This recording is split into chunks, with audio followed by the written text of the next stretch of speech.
I'm a perfect example of somebody who knew nothing whatsoever about jazz. In fact, I once wrote a letter to Chick Corea asking him, this is when I was 14 years old, "Are you really making up those notes? It seems impossible that you could be making up those notes."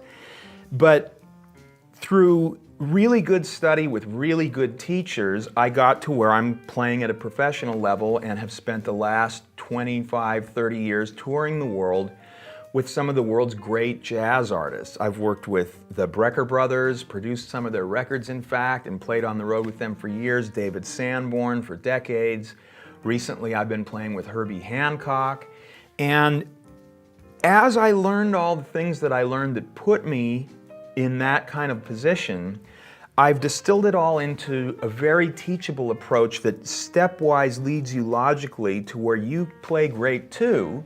And that's now available here at Artistworks.com as a really large library of lessons. And Artistworks really provides the ideal format for this because it's got this huge repository of stuff that you can watch over and over again. Lots of written material accompanies it. The play-along tracks are fantastic. 300 different ones, all tailored to the course. For any given lesson, there's a play-along track to help you out. And we're often running playing jazz in very short order from like the third lesson on. Once you're into the lessons, we get a dialogue going via what's known as video exchanges. You take a video of yourself playing. It can be something that you take with a cell phone. You send it to me, and I record a response to you myself. So I look at maybe 4 or 5 minutes of you doing whatever it is, and just like it would be if you were studying privately with me, I offer you some feedback.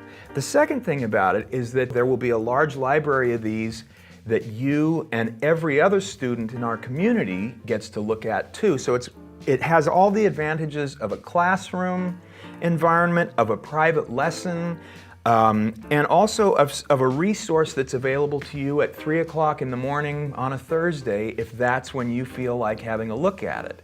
You can review things over and over again. It's really just such an ideal format, and I'm really pleased to be here at Artistworks as the new professor of jazz piano.